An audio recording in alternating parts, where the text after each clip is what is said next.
ನಮಸ್ಕಾರ ಎಲ್ಲರಿಗೂ ಶರಣಾರ್ಥಿ. ಡಿಜಿಟಲ್ ದುನಿಯಾದಲ್ಲಿನ ಮತ್ತೊಂದು ವಿಸ್ಮಯಕಾರಿ ವಿಡಿಯೋಗೆ ಸ್ವಾಗತ ಸುಸ್ವಾಗತ. ಗೆಳೆಯರೇ, ಹಿಂದೆ ಆಗಿದ್ದು ಮುಂದೆ ಆಗೋದನ್ನ ತಿಳಿದುಕೊಳ್ಳೋಕೆ ಎಲ್ಲರಿಗೂ ಉತ್ಸಾಹ ಇದ್ದೇ ಇರುತ್ತೆ. ಅದರಲ್ಲೂ ಈ ಕಾಲಜ್ಞಾನಿಗಳು ಬರೆದ ಭವಿಷ್ಯಗಳನ್ನ ಕೇಳಿದ್ರೆ ನಿಜಾನ ಅಂತ ಅನಿಸ್ಬಿಡತ್ತೆ.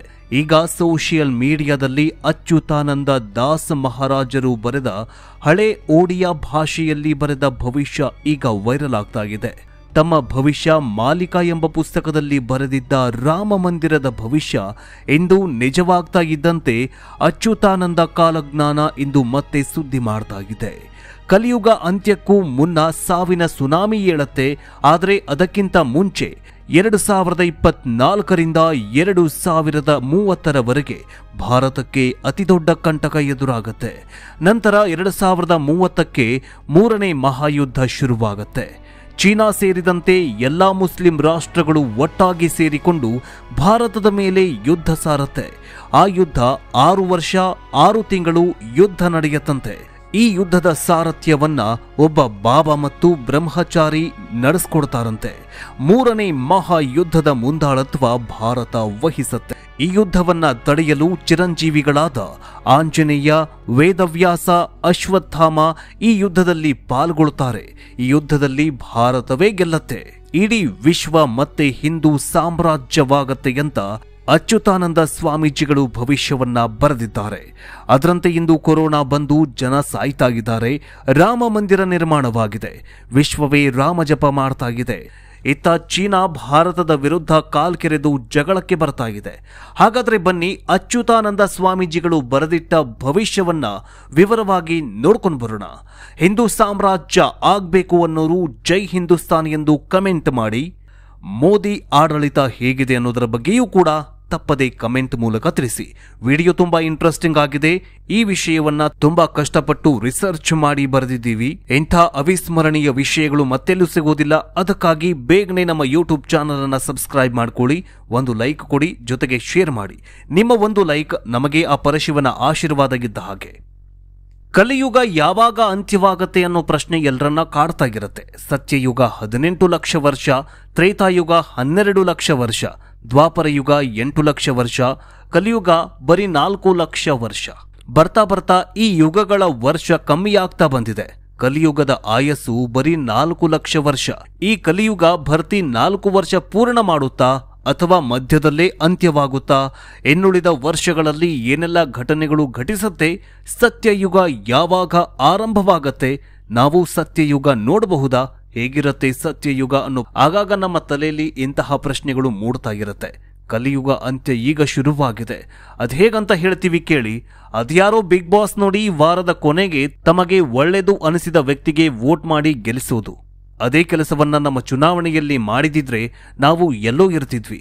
ಅದನ್ ಬಿಡಿ, ಹಾಗೋ ಹೀಗೋ ಮಾಡಿ ಬಿಗ್ ಬಾಸ್ ವಿನ್ನರ್ ಅನ್ನ ಗೆಲ್ಲಿಸ್ತೀವಿ, ತಲೆ ಮೇಲೆ ಹೊತ್ತು ಮೆರಿತೀವಿ. ಆದ್ರೆ ದೇಶಕ್ಕೋಸ್ಕರ ಪ್ರಾಣ ಕೊಡೋ ಸೈನಿಕ, ದೇಶಕ್ಕಾಗಿ ಆಡೋ ಕ್ರೀಡಾಪಟುಗಳ ಬಗ್ಗೆ ತಲೆನೇ ಕೆಡಿಸ್ಕೊಳ್ಳೋದಿಲ್ಲ. ಮೊನ್ನೆಯಷ್ಟೇ ಒಲಿಂಪಿಕ್ಸ್ನಲ್ಲಿ ಚಿನ್ನ ಗೆದ್ದುಕೊಂಡು ಬಂದಿದ್ದ ಕುಸ್ತಿಪಟುಗಳು ನಮಗೆ ಲೈಂಗಿಕ ದೌರ್ಜನ್ಯ ಆಗಿದೆ, ನಮಗೆ ನ್ಯಾಯ ದೊರಕಿಸಿಕೊಡಿ ಅಂತ ಹೋರಾಟ ಮಾಡಿದ್ರು. ಅವರ ಬೆನ್ನಿಗೆ 140 ಕೋಟಿ ಭಾರತೀಯರು ನಿಂತಿದ್ದಿದ್ರೆ ಇಂದು ಅಖಂಡ ಭಾರತ ಗೆದ್ದಿದೆಯಂತ ಹೆಮ್ಮೆಯಿಂದ ಹೇಳಬಹುದಿತ್ತು.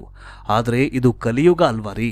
ಕಲಿಯುಗದ ಅಂತ್ಯದಲ್ಲಿ ಭ್ರಷ್ಟಾಚಾರ, ಅನಾಚಾರ, ಮಕ್ಕಳ ಮೇಲೆ ದೌರ್ಜನ್ಯವಾಗತ್ತೆಯಂತ ಹಿರಿಯರು ತಾಳೆಗರಿಯಲ್ಲಿ ಬರೆದಿಟ್ಟಿದ್ದಕ್ಕೂ ಈಗ ನಡೀತಾ ಇರೋದಕ್ಕೂ ಒಂದೊಂದು ಕೂಡ ಮ್ಯಾಚ್ ಆಗ್ತಾ ಇದೆ.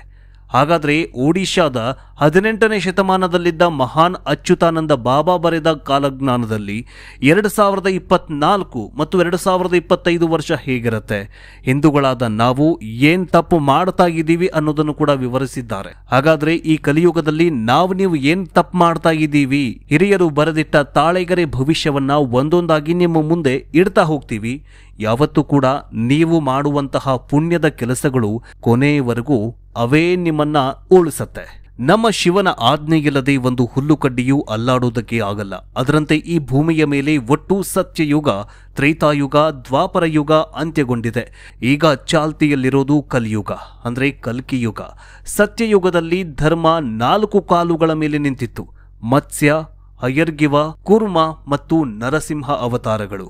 ನಂತರ ತ್ರೇತಾಯುಗ. ಈ ಕಾಲದಲ್ಲಿ ಧರ್ಮ 3 ಕಾಲುಗಳ ಮೇಲೆ ನಿಂತಿತ್ತು. ವಾಮನ, ಪರಶುರಾಮ ಮತ್ತು ಶ್ರೀರಾಮನ ಅವತಾರಗಳು. ದ್ವಾಪರ ಯುಗ. ಈ ಕಾಲದಲ್ಲಿ ಧರ್ಮ 2 ಕಾಲುಗಳ ಮೇಲೆ ನಿಂತಿತ್ತು. ಅದು ಶ್ರೀಕೃಷ್ಣ ಪರಮಾತ್ಮನ ಅವತಾರ. ಆದರೆ ಕಲಿಯುಗ ಕಾಲದಲ್ಲಿ ಧರ್ಮ 1 ಕಾಲ ಮೇಲೆ ನಿಂತಿದೆ. ಗೌತಮ ಬುದ್ಧ ಮತ್ತು ಕಲ್ಕಿ ಅವತಾರಗಳು. ತ್ರೇತಾಯುಗವು ಮಹಾಭಾರತ ನಡೆದ ದ್ವಾಪರ ಯುಗಕ್ಕಿಂತಲೂ ಹಿಂದಿನದು. ಕಲಿಯುಗ ಭಗವಂತನಲ್ಲಿ ಅತಿಯಾದ ದ್ವೇಷವನ್ನ ಮಾಡುವ ಕಲಿಯೇ ಈ ಯುಗಕ್ಕೆ ಪ್ರಭುವಾಗಿರುವುದರಿಂದ ಕಲಿಯುಗ ಅಂತ ಹೆಸರು ಬಂದಿದೆ. ಈ ಕಲಿಯುಗದಲ್ಲಿ ಪ್ರತಿಯೊಂದು ಒಳಿತು ಕೆಡುಕಿನ ಬಗ್ಗೆ ಅನೇಕ ಮಹಾನ್ ಸಂತರು ಕಲಿಯುಗ ಭವಿಷ್ಯವನ್ನ ನುಡಿದು ಅಚ್ಚರಿ ಮೂಡಿಸಿದ್ದಾರೆ. ವೀರಬ್ರಹ್ಮೇಂದ್ರ ಸ್ವಾಮೀಜಿಗಳಿಂದ ಹಿಡಿದು ಪಾಶ್ಚಿಮಾತ್ಯ ಭವಿಷ್ಯಕಾರರಾದ ನಾಸ್ಟ್ರಾಡಾಮಸ್, ಬಾಬಾ ವಾಂಗಾದವರಂಥವರು ಅನೇಕರು ಬಂದು ಹೋಗಿದ್ದಾರೆ. ಹಿಂದೂ ಭವಿಷ್ಯಕಾರರು ತಾಳೆಗರಿಯಲ್ಲಿ ಬರೆದಿಟ್ಟಂತಹ ಭವಿಷ್ಯಗಳು ಚಾಚು ತಪ್ಪದೆ ನಡೆದುಕೊಂಡು ಬರೆದಿದ್ದಾವೆ. ಅವರ ಸಾಲಿನಲ್ಲಿ ಇಂದಿನ ಒಡಿಶಾ ರಾಜ್ಯದ ಅಚ್ಯುತಾನಂದ ಸ್ವಾಮೀಜಿಗಳು ಕೂಡ ಒಬ್ಬರು. ಹೌದು, ಅಚ್ಯುತಾನಂದ ದಾಸ್ ಅವರು ಭವಿಷ್ಯ ಮಾಲಿಕ ಅನ್ನೋ ಪುಸ್ತಕದಲ್ಲಿ ಕಲಿಯುಗ ಆರಂಭದಿಂದ ಹಿಡಿದು ಕಲಿಯುಗ ಅಂತ್ಯದವರೆಗೂ ಪ್ರತಿ ಘಟನೆಗಳನ್ನ ಉಲ್ಲೇಖ ಮಾಡಿ ಬರೆದಿದ್ದಾರೆ. ಇವರು ಬರೆದ ಒಂದೊಂದು ಸಾಲು ಈಗ ನಡೀತಾ ಇರೋ ಘಟನೆಗೆ ಹೋಲಿಕೆಯಾಗ್ತಾಗಿದೆ. ಹಾಗಾದ್ರೆ ಬನ್ನಿ, ಏನಿದು ಭವಿಷ್ಯ ಮಾಲಿಕ? ಅದರಲ್ಲಿ ಉಲ್ಲೇಖವಾಗಿರುವಂತಹ ಭವಿಷ್ಯಗಳನ್ನ ಒಂದೊಂದಾಗಿ ಹೇಳ್ತಾ ಹೋಗ್ತೀವಿ. ಅಂಡ್ ಕಲಿಯುಗದಲ್ಲಿ ಪಾಪಕರ್ಮಗಳು ಹೆಚ್ಚಾಗ್ತಾ ಇದೆ. ಈ ಕಲಿಯುಗದ ಬಗ್ಗೆ ನಿಮ್ಮ ಅನಿಸಿಕೆ, ಅಭಿಪ್ರಾಯಗಳನ್ನ ತಪ್ಪದೆ ಕಮೆಂಟ್ ಮೂಲಕ ತಿಳಿಸಿ. ಕಲಿಯುಗ ಅಂತ್ಯವಾದ ನಂತರ ಸತ್ಯಯುಗ ಬರಲಿದೆ. ಅಧರ್ಮದ ಪರಾಕಾಷ್ಠೆಯನ್ನ ತಲುಪಿದ ಮನುಷ್ಯನು ತನ್ನ ವಿನಾಶದ ಮಾರ್ಗವನ್ನ ತಾನೇ ನಿರ್ಮಿಸಿಕೊಳ್ಳುತ್ತಾನೆ. ಅಧರ್ಮ ನಾಶವಾಗಲು ಯಾವುದಾದ್ರೂ ಮಹಾಭಾರತ ಘಟಿಸಲೇಬೇಕಾಗತ್ತೆ.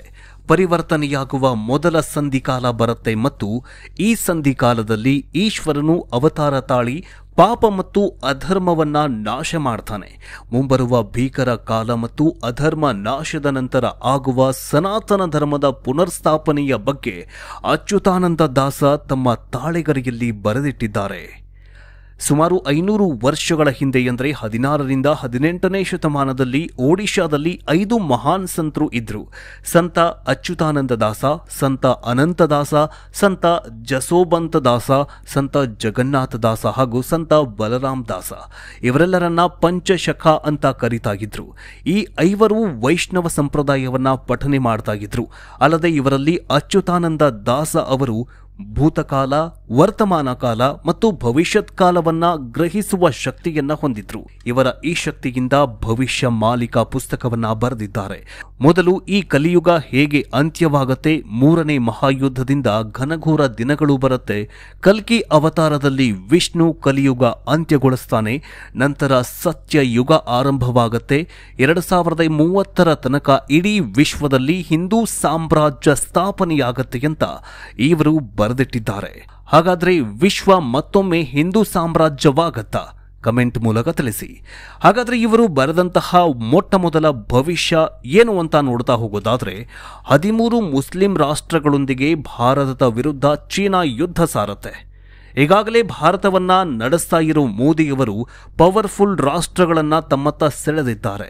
ಅಲ್ಲದೆ ಯಾವುದೇ ಒಂದು ಡಿಸಿಷನ್ ತೆಗೆದುಕೊಳ್ಳಬೇಕಂದ್ರೂ ಅಮೆರಿಕ, ರಷ್ಯಾ, ಜಪಾನ್ ದೇಶಗಳು ಭಾರತವನ್ನೇ ಕೇಳು ಮಟ್ಟಕ್ಕೆ ಬಂದು ನಿಂತಿವೆ. ಇದನ್ನ ಪಕ್ಕದ ರಾಷ್ಟ್ರ ಚೀನಾ ದೇಶಕ್ಕೆ ಸಹಿಸಿಕೊಳ್ಳೋದಕ್ಕಾಗ್ತಾ ಇಲ್ಲ. ಚೀನಾದ ದೊಡ್ಡ ಮಾರ್ಕೆಟ್ ಆಗಿದ್ದ ಭಾರತ ಸ್ವದೇಶಿ ಅಂತ ಹೇಳಿ ಚೀನಾ ಪ್ರಾಡಕ್ಟ್ಗಳನ್ನ ಬ್ಯಾನ್ ಮಾಡಿತು. ಚೀನಾ ಆಪ್ಗಳೇ ಬೇಡ ಅಂತ ಅಂದು ಮೋದಿ ಸ್ವದೇಶಿ ಮಂತ್ರ ಜಪಿಸಿದ್ರು. ಭಾರತ ಕೊಟ್ಟ ಹೊಡೆತದಿಂದ ಚೀನಾ ಕೋಟಿ ಕೋಟಿ ಲಾಸ್ ಮಾಡಿಕೊಳ್ತು. ಆದ್ರೀಗ ಚೀನಾ ಭಾರತದ ವಿರುದ್ಧ ಸೇಡು ತೀರಿಸಿಕೊಳ್ಳೋದಕ್ಕೆ ತುದಿಗಾಲಲ್ಲಿ ನಿಂತಿದೆ. ಆದ್ರಿಂದ 16ನೇ ಶತಮಾನದಲ್ಲಿ ಬರೆದಿಟ್ಟಿರೋ ಅಚ್ಯುತಾನಂದ ಸ್ವಾಮೀಜಿ ಕಾಲಜ್ಞಾನದ ಪ್ರಕಾರ ಚೀನಾ 13 ಮುಸ್ಲಿಂ ದೇಶಗಳನ್ನ ಒಗ್ಗೂಡಿಸಿಕೊಂಡು ಭಾರತದ ಮೇಲೆ ಯುದ್ಧ ಸಾರಲಿದೆ ಅಂತ ಭವಿಷ್ಯ ನುಡಿದಿದ್ದಾರೆ. ಈ ಯುದ್ಧ 2024ರಿಂದ 2030ರ ಮಧ್ಯದಲ್ಲಿ ಆರಂಭವಾಗಲಿದೆ ಅಂತ ಅಚ್ಯುತಾನಂದ ಸ್ವಾಮೀಜಿಗಳು ಭವಿಷ್ಯದಲ್ಲಿ ಬರೆದಿದ್ದಾರೆ. ಚೀನಾ ಭಾರತ ನಡುವೆ ಶುರುವಾಗಲಿರುವ ಗಡಿ ಸಂಘರ್ಷ ಯುದ್ಧದೊಂದಿಗೆ ಕೊನೆಗೊಳ್ಳಬಹುದು ಎನ್ನುವ ಉದ್ವಿಗ್ನ ಪರಿಸ್ಥಿತಿ ನಿರ್ಮಾಣಗೊಂಡಿದೆ. ಒಂದು ವೇಳೆ ಸಮರ ನಡೆದಿದ್ದೆಯಾದರೆ ಗೆಲ್ಲುವುದು ಮಾತ್ರ ಭಾರತವೇ ಅಂತ ಈಗಾಗಲೇ ಅಮೆರಿಕದ ಸಂಶೋಧನೆಯೊಂದು ವಿವರಣೆಯಲ್ಲಿ ತಿಳಿಸಿದೆ. ತನ್ನ ಸಮೀಕ್ಷೆಯಲ್ಲಿ ಭಾರತ ಮತ್ತು ಚೀನಾ ನಡುವೆ ಯುದ್ಧವಾದರೆ ಅದು ಭಾರತವೇ ಗೆಲ್ಲತ್ತೆ ಅಂತ ಭವಿಷ್ಯವನ್ನ ಅಮೆರಿಕಾದವರು ಕೂಡ ನುಡಿದಿದ್ದಾರೆ. ಇನ್ನು 2024ರಿಂದ 2030 ತನಕ ಭಾರತಕ್ಕೆ ಕಂಟಕ.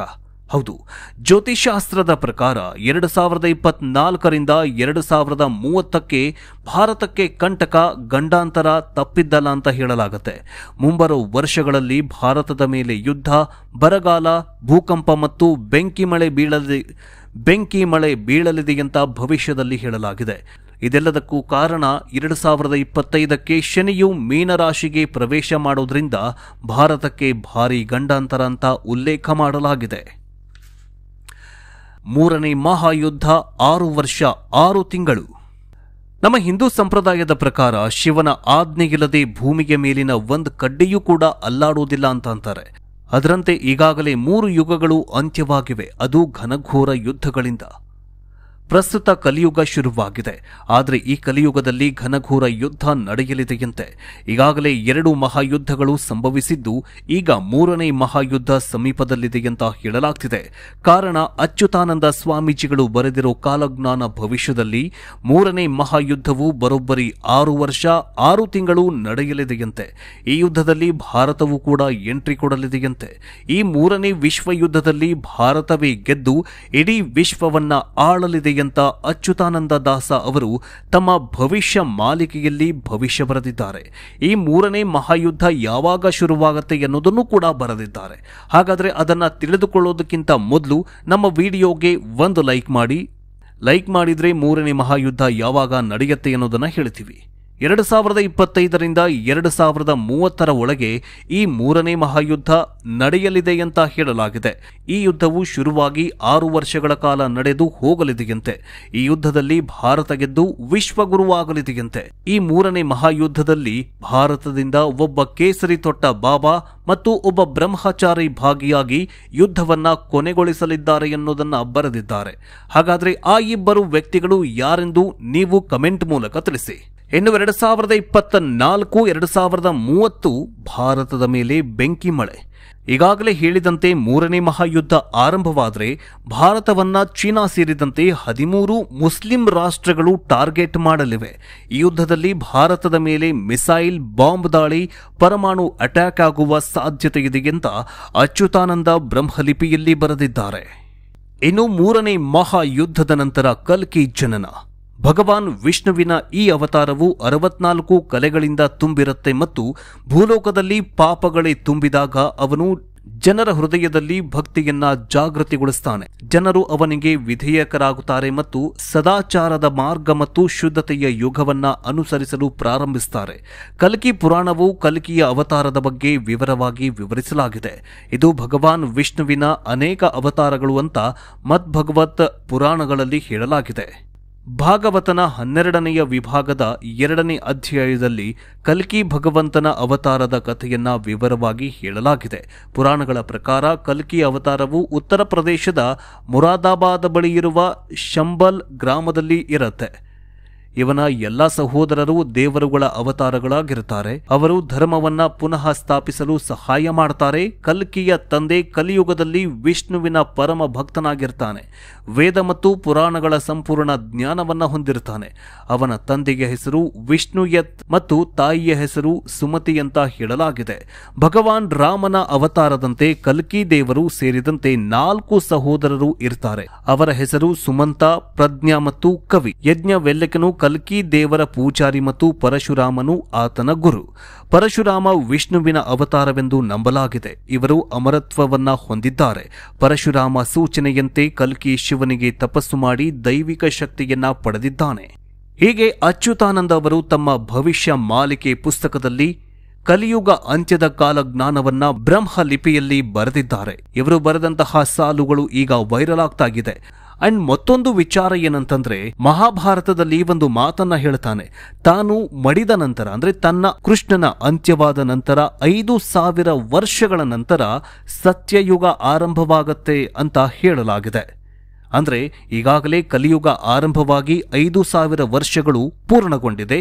ಈಗ ನಾವೇನ್ ಇದೀವಲ್ಲ ಅದು 5000 ವರ್ಷಗಳ ನಂತರದ ಬಂಗಾರದ ದಿನಗಳು ಅಂದ್ರೆ ಸತ್ಯಯುಗ ಆರಂಭವಾಗಿದೆ ಅಂತ ಅರ್ಥ. ಅದರಂತೆ ಈಗ ಇಡೀ ವಿಶ್ವದಾದ್ಯಂತ ಹಿಂದೂ ಸಾಮ್ರಾಜ್ಯ ಸ್ಥಾಪಿತವಾಗ್ತಾಗಿದೆ. ಅಬುದಾಬಿಯಲ್ಲೂ ಹಿಂದೂ ದೇವಾಲಯ ನಿರ್ಮಾಣವಾಗಿದೆ. ಭಾರತದಲ್ಲೂ ಕೂಡ ಶ್ರೀರಾಮ ಮತ್ತೆ ಹುಟ್ಟಿ ಬಂದಿದ್ದಾನೆ. ಈಗ ಮತ್ತೊಂದು ಗಮನಿಸಬೇಕಾದ ಸಂಗತಿ ಏನಪ್ಪಾ ಅಂತಂದ್ರೆ, ಇತ್ತೀಚೆಗೆ ದೇವರ ಮೊರೆ ಹೋಗ್ತಾ ಇದ್ದಾರೆ. ಹಿಂದೂ ದೇವಸ್ಥಾನಗಳತ್ತ ತಿರುಗಿ ಬರ್ತಿದ್ದಾರೆ. ಎಷ್ಟೇ ದುಡ್ಡು ಖರ್ಚಾಗಲಿ, ಎಷ್ಟೇ ಬ್ಯುಸಿ ಆಗಿರಲಿ, ದೇವರ ಮೊರೆ ಹೋಗ್ತಾ ಇದ್ದಾರೆ. ಅಂತೆಯೇ ಈಗ ಸತ್ಯಯುಗದ ಆರಂಭವಾಗಿದೆ ಅಂತ ಎಲ್ಲೊಂದ್ ಕಡೆ ಹೇಳಲಾಗ್ತಾಗಿದೆ. ಹಾಗಾದ್ರೆ ಸತ್ಯಯುಗ ಆರಂಭವಾಯ್ತಾ ಅನ್ನೋದನ್ನ ಕಮೆಂಟ್ ಮೂಲಕ ತಿಳಿಸಿ. ಅಂಡ್ ದೇವರ ನಾಮಸ್ಮರಣೆಯನ್ನ ಮಾಡೋದನ್ನ ಮಾತ್ರ ಮರೆಯಬೇಡಿ. ಎಲ್ಲಾ ಪವಿತ್ರ ಧರ್ಮಗಳಲ್ಲಿ ಹಿಂದೂ ಧರ್ಮ ತುಂಬಾ ಪವಿತ್ರವಾದ ಧರ್ಮವಾಗಿದೆ. ಹಿಂದೂ ಧರ್ಮದ ಬಗ್ಗೆ ನಿಮಗೇನಿಸುತ್ತೆ ಕಮೆಂಟ್ ಮೂಲಕ ತಿಳಿಸಿ. ಇಂತಹ ವಿಡಿಯೋಗಳು ಮತ್ತೆಲ್ಲೂ ಸಿಗೋದಿಲ್ಲ, ನಮ್ಮಲ್ಲಿ ಮಾತ್ರ ಇರತ್ತೆ. ಸೊ ಅದಕ್ಕಾಗಿ ನಮ್ಮ ಯೂಟ್ಯೂಬ್ ಚಾನಲ್ ಅನ್ನ ಬೇಗ ಸಬ್ಸ್ಕ್ರೈಬ್ ಮಾಡ್ಕೊಳ್ಳಿ. ಈ ವಿಡಿಯೋವನ್ನ ಬೇರೆಯವರಿಗೂ ಶೇರ್ ಮಾಡಿ, ಬಿಕಾಸ್ ಎಲ್ಲೂ ಮಿಸ್ ಆಗ್ಬಾರ್ದಲ್ಲ. ಅದಕ್ಕೆ ಮುಂದಿನ ವಿಡಿಯೋದಲ್ಲಿ